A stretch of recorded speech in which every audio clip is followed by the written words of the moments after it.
আমার মনে জল্পনা কল্পনা নবী যাব আমি সোনার মদিনা আমার মনে জল্পনা কল্পনা নবী যাব আমি সোনার মদিনায় যাব আমি সোনার মদিনায় আমার মনে জল্পনা কল্পনা নবী যাব আমি আমার মনে জল্পনা কল্পনা নবী যাব আমি নবীকে ভালোবাসি আমার মনে অনেক খুশি নবীজিকে ভালোবাসি আমার মনে অনেক খুশি নবীজিকে ভালোবাসি ভালোবেসে তৃপ্তি মেটে না আমার ভালোবেসে তৃপ্তি মেটে না আমার মনে জল্পনা কল্পনা নবী যাব আমি আমার মনে জল্পনা কল্পনা নবী যাব আমি আমার মনে অনেক খুশি নবীজিকে ভালোবাসি আমার মনে অনেক খুশি নবীজিকে ভালোবাসি ভালোবেসে তৃপ্তি মেটে না ভালোবেসে তৃপ্তি মেটে না আমার মনে জল্পনা কল্পনা নবী যাব আমি আমার মনে জল্পনা কল্পনা নবী যাব আমি সোনার মদিনায় যাব আমি সোনার মদিনায় আমার মনে জল্পনা কল্পনা নবী যাব আমি পড়েন না কেন আমার মনে জল্পনা কল্পনা নবী যাব আমি নবীর ভালোবাসে যারা আল্লাহর ওলি হয় যে তারা নবীর ভালোবাসে যারা আল্লাহর ওলি হয় যে তারা থাকে না তার চিন্তা ভাবনা থাকে না তার চিন্তা ভাবনা আমার মনে জল্পনা কল্পনা নবী যাব আমি আমার মনে জল্পনা কল্পনা নবী যাব আমি নবীর ভালোবাসে যারা আল্লাহর ওলি হয় যে তারা নবীর ভালোবাসে যারা আল্লাহর ওলি হয় যে তারা থাকে না তার চিন্তা ভাবনা থাকে না তার চিন্তা ভাবনা আমার মনে জল্পনা কল্পনা নবী যাব আমার মনে জল্পনা কল্পনা নবী যাব আমি সোনার মদিনায় তোমার বান্দার অনেক গুনাহ ক্ষমা করো দয়ার আল্লাহ তোমার বান্দার অনেক গুনাহ ক্ষমা করো দয়ার আল্লাহ নবীর সদাই দয়া করো না নবীর সদাই দয়া করো না আমার মনে জল্পনা কল্পনা নবী যাব আমি আমার মনে জল্পনা কল্পনা নবী যাব আমি নবীর ভালোবাসে যারা আল্লাহর ওলি নবীর ভালোবাসে যারা আল্লাহর ওলি হয় যে তারা থাকে না তার চিন্তা ভাবনা থাকে না তার চিন্তা ভাবনা আমার মনে জল্পনা কল্পনা নবী যাব আমি আমার মনে জল্পনা কল্পনা নবী যাব আমি আলহামদুলিল্লাহ নবীর ভালোবাসে যারা আল্লাহর ওলি হয় যে তারা থাকে না তার চিন্তা ভাবনা তাহলে ভালোবাসবো কার ভালোবাসবো আল্লাহর ইবাদত করতে হবে রাসূলকে মহব্বত করতে হবে কথা ডাকার কথা বলেন আমার নবীর ভালোবাসা না বাসলে কিন্তু নবীজির ভালোবাসা পাওয়া যাবে জোরে বলেন ভালোবাসা যাবে না নবীর ভালোবাসা পাওয়া যাবে না নবীর শাফায়াত পাওয়া যাবে না নবীর সুপারিশ করবেন না পারবে জোরে বলেন হে দুনিয়ার বান্দা আমরা নারীরা যেভাবে হযরত মরিয়ম হযরত হাজিরা হযরত আসিয়া হযরত খাদিজাতুল কুবরা হযরত আয়েশা মা ফাতিমাতুল জোহরা এদের আদর্শ আমাদের মধ্যে একটু থাকার দরকার আছে কিনা জোরে বলেন হে দুনিয়ার মামুনগা কিন্তু এমন কি আল্লাহ তাআলা ইহুদির ঘরে জালিমের ঘরে আলিম তৈরি করে আলিমের ঘরে আবার জালিম তৈরি করে করে কিনা জোরে বলেন। হে দুনিয়ার মা বোনগণ, নূহর পুত্র ছিলেন, নূহর বিরুদ্ধতা ছিলেন কিনা এরকম আমাদের বাংলাদেশেও আছে কিনা জোরে বলেন। মার বিরুদ্ধ সন্তান, সন্তানের বিরুদ্ধ মা, বাবা পুত্রের বিরুদ্ধ, পুত্র বাবার বিরুদ্ধ, ভাই ভাইয়ের বিরুদ্ধে এরকম আছে কিনা জোরে বলেন। আমরা আল্লাহর নবী বললেন মুসলমানরা হলেন সবাই ভাই ভাই, মুসলমানের মধ্যে কোন মুসলমানের শত্রুতা থাকবে না। কথা ডাকার আল্লাহ রাসূলের কথা, তাহলে আমাদের আল্লাহ রাসূলের কথা অমান্য করা যাবে জোরে বলেন। আমাদের প্রতিবেশীর সঙ্গে তাও শত্রুতা করা যাবে না, কিন্তু আল্লাহর হুকুম, আল্লাহর রাসূলের হুকুম আমরা তো সেটা মানি না, কিন্তু আমাদের ঘরের মধ্যে আমাদের শত্রুতা আছে কিনা জোরে বলেন। হে দুনিয়ার মা বোনগণ, কিন্তু হযরত আমিনার গর্ভে ছিলেন আমার আল্লাহর নবী। আমার নবীজির মার নাম কি? কথা বলেন। আমিনা, আর বাবার নাম ছিলেন আব্দুল্লাহ। জোরে বলি সুবহানাল্লাহ। আমিনা ছোট্ট কালে থেকে তিনি গুণপতি। আমিনা ছোট্ট কালে তিনি আল্লাহর ভক্ত, আল্লাহর ইবাদত করতেন। জোরে বলি সুবহানাল্লাহ। সত্যর পথে চলতেন এবং চিন্তিতশীল ছিলেন। জোরে বলি সুবহানাল্লাহ। একদিন আমিনা ছোট্ট কালে বান্ধবীর বাড়ি যাচ্ছিলেন। বান্ধবীর বাড়ি যাইতে যাইতে পথের মাঝে একটা জোড়া দুল এবং স্বর্ণের দুল আর স্বর্ণের একটা হার পড়ে পেলেন। এরকম পড়ে পায় কিনা? পড়ে পেলেন। বান্ধবীর বাড়িতে গেল।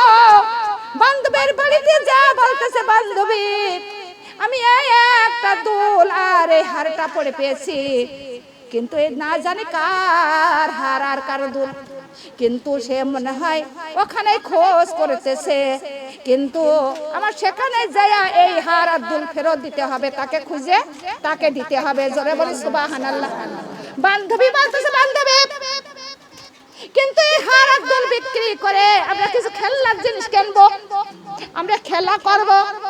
আমিনা বলে, না না বান্ধবী, ওরে যার দুলহার সে মনে হয় এত বেলা খোঁজ করতেছে, এই মুহূর্তে তোমার বাড়ি আর থাকা যাবে না, ওখানে আমার উপস্থিত হতে হবে। জোরে বলে সুবহানাল্লাহ। আমিনা হার আর দুল নিয়ে সেখানে চলে গেল। সেই জায়গায় যাইয়া আমিনা দাঁড়িয়ে আছেন এবং খোঁজ করতেছে এখানে কে আসে। তখন হঠাৎ করে দেখতে পেল একটা বৃদ্ধ লোক ওখানে এসে কি যেন খোঁজ করতেছে। আমিনা বলতেছে, হে চাচা আপনি ওখানে কি খোঁজ করতেছেন? বৃদ্ধ চাচা দুই চোখের পানি ছেড়ে দিয়ে বলতেছে, কিন্তু আমার এক জোড়া দুল আর হার হারিয়ে গেছে। আজকে 2-3 দিন অনাহারে, কিন্তু আমার বিবির কানের দুল আর হার আমি বিক্রি করতে যাইতেছিলাম, কিন্তু এখানে কোথায় পড়ে গেছে, কোথায় আর খুঁজে পাচ্ছি না, কিন্তু আমি বিক্রি করে কিছু খাবার দাবার কিনবো, কিন্তু সেটা হারিয়ে গেছে, তাই আমি খোঁজ করতেছি। তখন আমি না ওই হার আর দুল বাইর করে বলতেছে, চাচা দেখেন তো এই হার আর দুল আপনার কিনা। তখনই দেখলেন যে বৃদ্ধটা অনেক খুশি হয়ে গেল। হারানো মাল যদি পেয়ে দেয় সে খুশি হয় কিনা? কথা বলেন। অনেক খুশি হয়, তার খুশিতে আমার রহমান খুশি হয়ে যায়। জোরে বলে সুবহানাল্লাহ। এমনই আবার ইমানের পরীক্ষা আসে কিনা জোরে বলেন। ইমানের পরীক্ষা, হে দুনিয়ার মা বোনগো, তখনই ওই বৃদ্ধ লোকটা হার আর দুল ফেরত পায়া আমিনার মাথায় হাত বুলাইয়া দোয়া করলেন, হে আমিনা তোমার নাম কি? বলতেছে আমার নাম আমিনা। বলতেছে, আমিনা রে আমিনা, আমি দোয়া করে যাই তুমি বিশ্ব জগতের মধ্যে তোমার নাম থাকবে কিয়ামত পর্যন্ত, আর তোমার গরিবের সন্তানের নাম থাকবে ও কিয়ামত পর্যন্ত। জোরে বলে সুবহানাল্লাহ। এমন দোয়াটা করে গেল, সঙ্গে সঙ্গে আমিনা বাড়িতে চলে গেল। বাড়িতে যা মার কাছে সমস্ত কথা খুলে বলল, বাবার কাছে বলল, কিন্তু এমন সত্য নারী এই পৃথিবীর মধ্যে কি পাওয়া যায়? কথা বলেন। 1 টাকার জিনিসও কেউ দিতে চায় না। এ দুনিয়ার মা বোনগণ, আমিনার বাবার নাম ছিল ওহাব। কি নামটা ছিল? ওহাব। কিন্তু বাবার কাছে সমস্ত কথা খুলে পড়ল। খুলে বলার পর কিন্তু ওহাব একদিন রাস্তায় রওনা হলেন। এমন সময় আব্দুল্লাহর বাবা আবু মুতালিব কিন্তু তিনিও রাস্তায় রওনা হয়ে হাঁটতে হাঁটতে দুইজনের সঙ্গে বন্ধুর সঙ্গে দেখা হয়ে গেল। এরকম দেখা হয় কিনা জোরে বলেন? বন্ধু ছিলেন, বন্ধুর সঙ্গে দেখা হয়ে গেল। এমন সময় একটা জায়গায় বসে তারা আলাপ আলোচনা করতে লাগলো। আলাপ আলোচনা করার পরে বলতেছে, বন্ধু আপনার কয়টা ছেলে কয়টা মেয়ে, এরকম জিজ্ঞাসাও করে কিনা। তখন বলতেছেন, সবাই বলা বলে হয়ে গেল। তখনই ওহাব বলতেছে, বন্ধু আমার একটা কন্যা সন্তান আল্লাহ দিয়েছেন, তার নাম রাখিছি আমেনা। কিন্তু বিয়ের উপযুক্ত হয়ে গেল প্রায়, বিয়ে দিব এমন উপযুক্ত পাত্র আমি পাইতেছি না। কিন্তু তখনই আব্দুল্লাহর বাবা আবু মুতালিব বলতেছে, বন্ধু আমারও একটা পুত্র আছে, তার নাম আব্দুল্লাহ, কিন্তু তার জন্য একটা পাত্রী খুঁজতেছি। আমার সন্তানের উপযুক্ত মতো একটা পাত্রী আমি পাইতেছি না। কিন্তু বন্ধু চলো তোমার বাড়িতে যাব, যা তোমার মেয়েকে কন্যাকে আমি দেখবো। কিন্তু আবু মুতালিব তখন বন্ধুর সঙ্গে বন্ধুর বাড়িতে ওহাবের বাড়িতে চলে গেল। যাইয়া তখনই আমিনাকে দেখলে, এক নজর দেখে তার পছন্দ হয়ে গেল। জোরে বলি সুবহানাল্লাহ। যেমন ছিলেন গুণপতি, তেমন ছিলেন তার চরিত্রবান। ছোটকাল থেকে তিনি চিন্তাশীল ছিলেন এবং আল্লাহকে ভয় করে চলতেন। জোরে বলি সুবহানাল্লাহ। আল্লাহর ভয় যার দিলে নাই, সে কোনোদিন ওই জিনিসটা ফিরে দিতে পারে? জোরে বলেন পারতো না। এটা হলো ইমানের পরীক্ষা। কথা বলেন, এমন পরীক্ষায় আপনার আমার আসতে পারে কিনা। কিন্তু এই লোভটাই আমাদের কন্ট্রোল করতে হবে। কথা বলেন, এই লোভটা যার মধ্যে নাই সেই হবে জান্নাতি। জোরে বলি সুবহানাল্লাহ। আর যার মধ্যে লোভ লালসা আছে সে কোনোদিন জান্নাতি হতে পারবে? জোরে বলেন। এমন ইমানের পরীক্ষা আপনার আমারও আসতে পারে। সেই ইমানের পরীক্ষা আমাদের পাস করতে হবে কিনা জোরে বলেন। এই দুনিয়ার মামুনিগা তখনই বিবাহের তারিখ ঠিক করা হবে, কিন্তু বিবাহের তারিখ হয়ে যাবে, ঠিক করবে কিন্তু ওহাব বলতেছে, বন্ধু কিন্তু আর কয়েকদিন যাক, তারপরে একটু আর কয়েক বছর যাক, তারপরে বিবাহ দিব। বলেন না, এই মুহূর্তে বিবাহ দিতে হবে। দিন তারিখ হয়ে গেল। দিন তারিখ যখন হয়ে গেল, ও আব্দুল্লাহর কপালে নূর চুমকাতেন। কি চুমকাতেন জোরে বলেন? মুহাম্মাদের নূর চুমকাইতো আব্দুল্লাহর কপালে। ওরে আব্দুল্লাহর চেহারা দেখে অনেক নারীরা পায় চুরি করতো বাড়ির সামনে দিয়ে আব্দুল্লাহর বিবি হওয়ার জন্য। জোরে জোরে বলি সুবহানাল্লাহ। কিন্তু আব্দুল্লাহ কোনোদিন কোন বিবির এক নজরও তাকায় নাই। কোন বিবির কোন নারীর তিনি একটু দৃষ্টিপাত করে নাই। হে দুনিয়ার মাবুনগ, কোনদিন কোন নারীর এক বিন্দু তিনি তাকান নাই। নারীরাই পায়চিরি করতেন, সাজগোজ করে আব্দুল্লাহর বাড়ির সামনে দিয়ে যাইতো। আব্দুল্লাহ কোন সময় কোন নারীর তাকাইতেন না। কিন্তু মরিয়ম ওই আব্দুল্লাহর সঙ্গে বিবাহ করার জন্য অস্থিরতা হয়ে গেল। কেননা আব্দুল্লাহর যদি বিবি হতে পারি, কিন্তু আমি হব আখিরি নবীর আম্মা। জোরে বলে সুবহানাল্লাহ। এমন কল্পনা সমস্ত নারীর মধ্যে ছিল। কিন্তু আল্লাহ যাহার মা বানাবে সেই মা হবে। কথা বলেন, আল্লাহ আগে ঠিক করে রাখছে আমেনাকে। কথা বলেন ঠিক না বেঠিক কথা? কিন্তু তখন দিন তারিখ হয়ে গেল, আব্দুল্লাহর সঙ্গে আমিনার বিবাহ হয়ে গেল। বিবাহ যখন হয়ে গেল, বাসর রাত যখন হয়ে গেল, সেই দিন থেকে আর কিছুদিনের মধ্যে আব্দুল্লাহর কপালে আর মুহাম্মাদের নূর নাই। নূরটুকু মা আমিনার গর্ভে ছুটে চলে গেছে। জোরে বলি সুবহানাল্লাহ। কার কুদরত, কার হুকুম? আল্লাহর হুকুম। তখনই সমস্ত নারীরা তাকায়া দেখলেন আব্দুল্লাহর কপালে সেই মুহাম্মাদের নূর আর নাই। কিন্তু নারীরা তখন অবাক হয়ে গেল।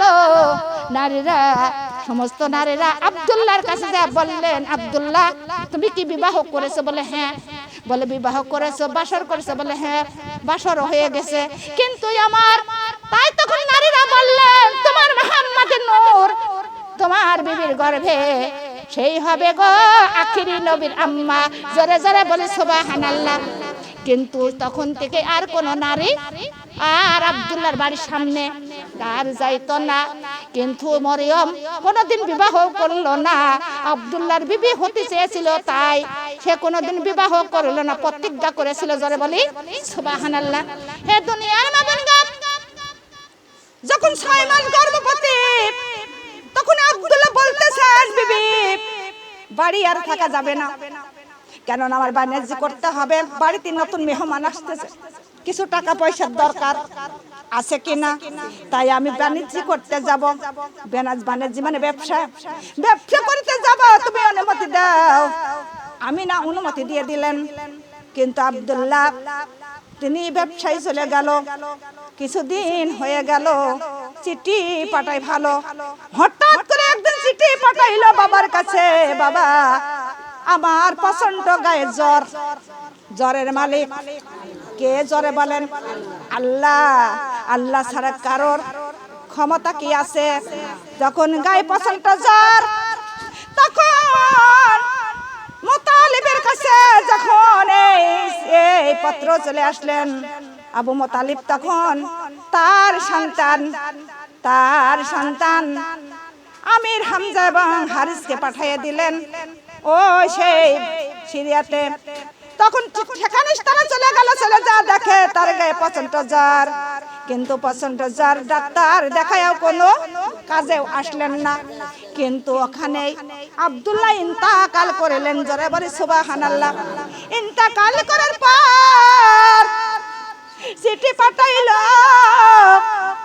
বাবা গো আব্দুল্লাহর বাড়ি নেওয়ার আমাদের সম্ভব হলো না, কিন্তু এখানেই তার দাফন করে দিলাম। আব্দুল মুতালিব বললেন, হ্যাঁ ওখানেই তুমি দাফন করে দিয়ে চলে এসো। দাফন করে দিয়ে একা একা বাড়িতে চলে আসলে। কিন্তু আমিনা 2 চোখের পানি ছেড়ে দিয়ে কান্দে, বলে বাবাজান কিন্তু ভাইয়া একা একা এসেছে, কিন্তু আপনার ছেলের খোঁজ নাই, আপনার ছেলে কই? তখন আব্দুল মুতালিব 2 চোখের পানি ছেড়ে দিয়ে কান্দে আর বলে, আমিনা ওরে আমার বাবা আব্দুল্লাহ আর দুনিয়ার মধ্যে নাই, তিনি বিদায় হয়ে গেছে। কিন্তু দুনিয়ার মা বোন গো, ও আমিনা দেখুন একদিন স্বপ্ন দেখতেছিলেন যে একটা আকাশের তারা তার গর্ভে ছুটে আসলেন। জোরে বলে সুবহানাল্লাহ। তখন এই স্বপ্নের কথা শ্বশুর আব্বার কাছে বললেন, আব্দুল মুতালিবের কাছে। আব্দুল মুতালিব বললেন, মা গো এই স্বপ্নের কথা আর কাউকে কাছে তুমি বলো না। যখন স্বামী মারা গেল, তখন ওকে তার আগেও স্বপ্ন দেখেছিলেন যে তার নাকের অপেলটা খুশে পড়ে গেল। শ্বশুর আব্বার কাছে বললেন, শ্বশুর আব্বা মুতালিব বললেন, মা গো এই স্বপ্নের কথা তুমি আর কারোর কাছে বলো না। আবারও সকালবেলা উঠে শ্বশুর আব্বার কাছে যা বললেন, আব্বা কিন্তু আমার গর্ভে এখন খালি খালি লাগে। 9 মাস গর্ভবতী ছিলেন। কয় মাস? 9 মাস। বলতেছে আমার গর্ভে কোনো সন্তান নাই, আমার সন্তান মনে হয় গর্ভে একদম খালি খালি। আব্দুল মুতালিব বললেন, মা গো তুমি এমনই কথা কারোর কাছে আর বলে না। আব্দুল মুতালিব সমস্ত কথা বিটাবার কাছে বলে না, কেননা ভেঙে পড়বে, তাই কিছু কথা গোপন রেখেছিলেন। তারপরে আবার কিছু সময় পরে বলতেছে, আব্বা আমার গর্ভে এখন ভারী ভারী একদম লাগতেছে, কিন্তু এখন মনে হয় পুরা পূর্ণই আমার সন্তান আর পেটের গর্ভের মধ্যে আছে। জোরে বলে সুবহানাল্লাহ। আব্দুল মুতালিব বললেন, মা কিন্তু তোমার এই পুত্র গর্ভের থেকে তার বাবার জানাজা করতে গেছে। জোরে জোরে বলে সুবহানাল্লাহ। পারে কিনা কথা বলেন দুনিয়ার মা বোন গো। একদিন জিব্রাইল আলাইহি ওয়াসাল্লাম মা ফাতিমার বাড়িতে গেছেন। মা ফাতিমা বলে ডাক দিলেন। ফাতিমা হযরত ফাতিমা তো জোহরা বললেন, হে ছোট ছোট চাচা কেমন আছেন, ভালো আছেন কিনা? এই কথাটা শুনে জিবরাইল আমিন মনটা বেজার হয়ে গেল। কি হলো জোরে বলেন? বেজার হলেন কেন? বেজার হয়েছিলেন যে ছোট চাচা বলেছিলেন। কি বলেছিলেন?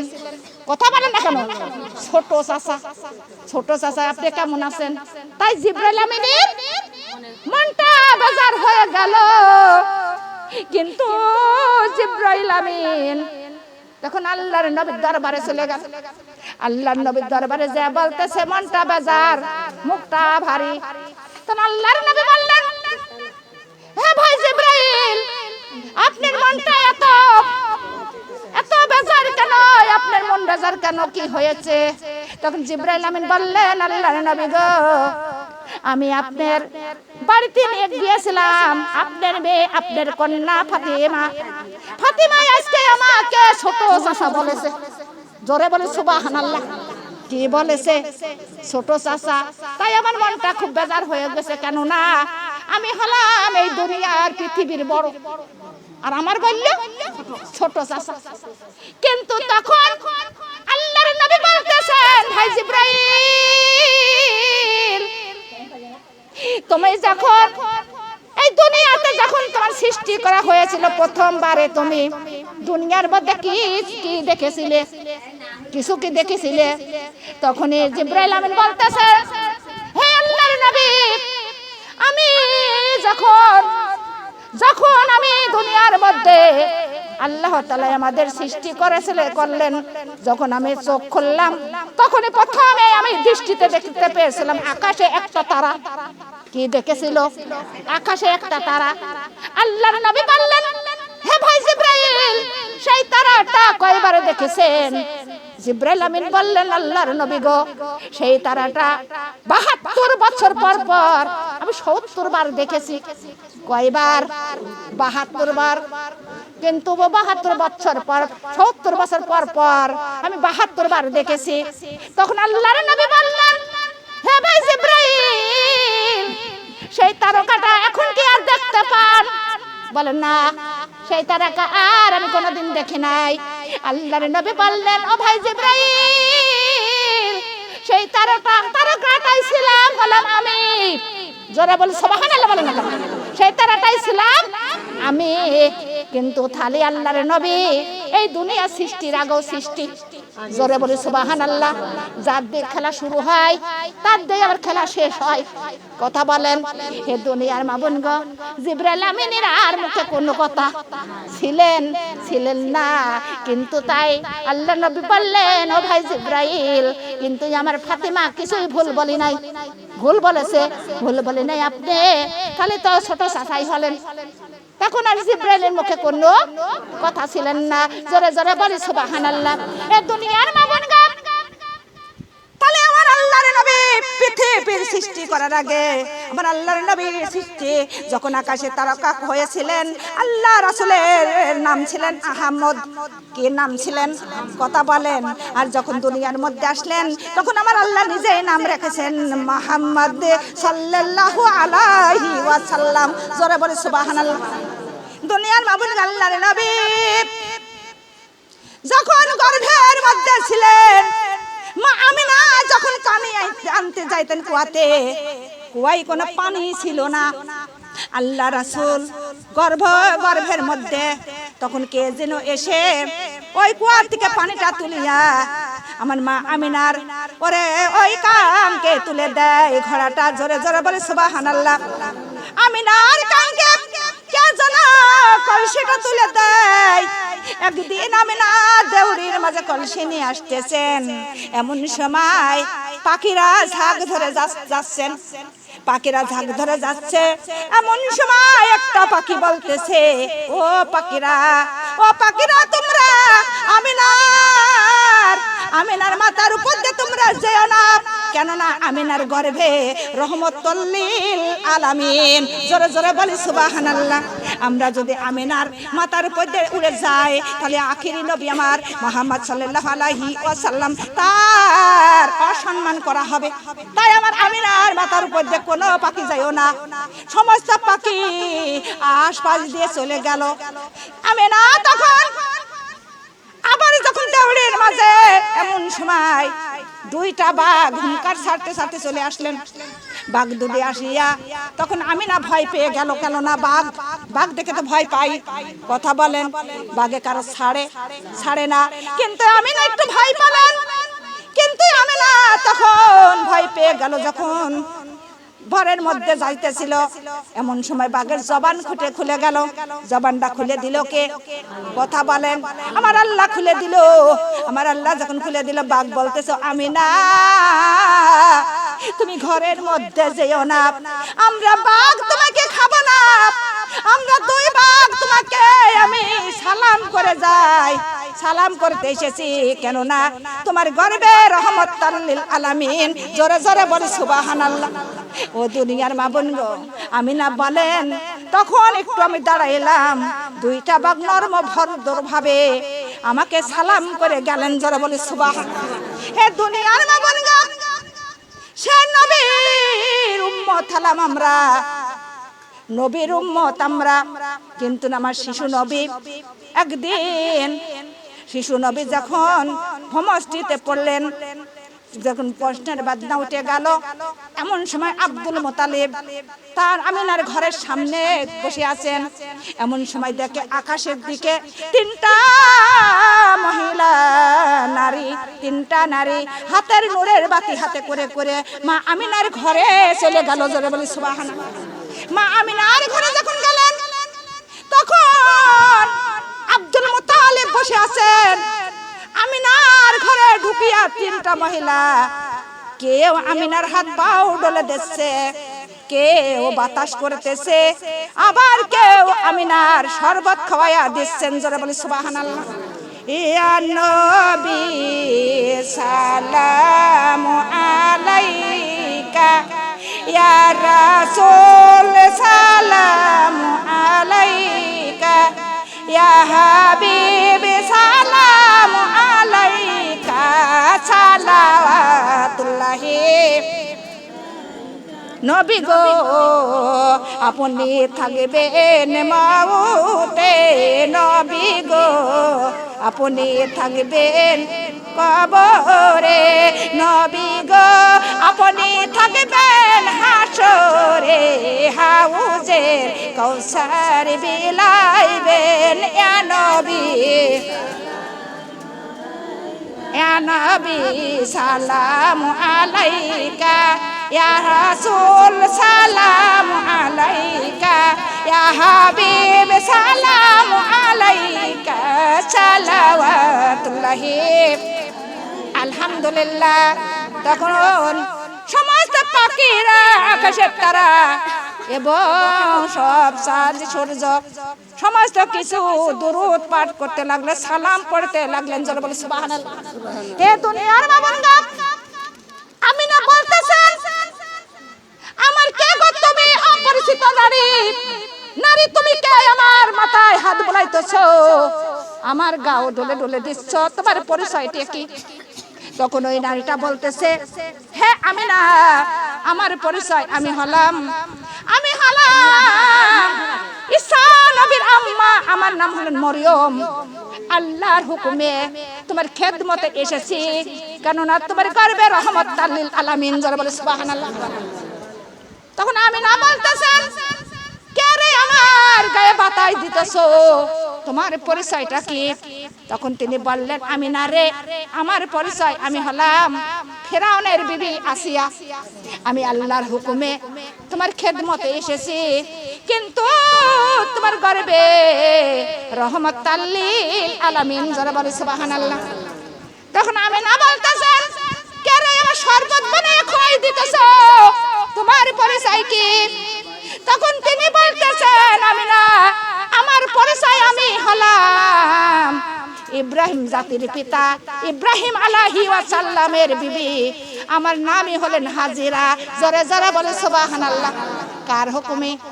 আল্লাহর হুকুমে আমরা এসেছি তোমার খেদমত করতে, কেননা তোমার গর্বে যে আখিরি জামানার শেষ নবী। জোরে জোরে বলে সুবহানাল্লাহ। আমিনা বলেন, যখন আমার সন্তান যখন ডেলিভারি হলেন, কিন্তু টেলিভিশনের পর্দার মতো আমি দেখতে পারলাম। কিন্তু আল্লাহ রাসূল যখন দুনিয়ার মধ্যে আসলেন, আল্লাহ রাসূলের গায়ে কোনো ময়লা, কোনো রক্তপুঁজ কিছুই ছিলেন না। আল্লাহ রাসূলের কোনো নারী ভুঁড়ি কিচ্ছু ছিলেন না। পবিত্র পবিত্র হয়ে দুনিয়ার মধ্যে এসেছিলেন। জোরে বলি সুবহানাল্লাহ। দুনিয়ার মা বোনগণ, আমিনা বলেন আমার সন্তানের গায়ে এক ফোঁটা কোনো ময়লা ছিলেন না, সন্তানের গায়ে কোনো দুর্গন্ধ কিচ্ছু ছিলেন না। আতর ঘরে সঙ্গে সঙ্গে সুগন্ধতি ভরে গেল, ফুলের সুবাসে ভরে গেল। জোরে বলি সুবহানাল্লাহ। আমিনা বলেন শুধু তাই নয়, যখন আমার সন্তান এই দুনিয়ার মধ্যে আসলেন, তখন শুধু তাই নয়, আমার ঘরটা আতর গোলাপে সমস্ত কিছু দিয়েই ভরে গেল, জান্নাতের গন্ধ ভেসে আসলো। জোরে জোরে বলে সুবহানাল্লাহ। এ দুনিয়ার মা বোন গো, কিন্তু তখন ওই হযরত মরিয়ম, আসিয়া আর হাজিরা, ওরা তিনজনা তার গোসল দিয়া জান্নাতি পোশাক পরাইয়া তারা রওনা হয়ে গেল। জোরে জোরে বলি সুবহানাল্লাহ। সকালবেলা আমিনা ঘরের মধ্যে শিশু সন্তান নিয়ে বসে আছেন, কিন্তু সন্তানের কেউ নিতে আসে না। কিন্তু ওই সময় সন্তান হলে ধাত্রী মার কাছে লালিত পালিত করতে দিতেন, সবাই দিতেন।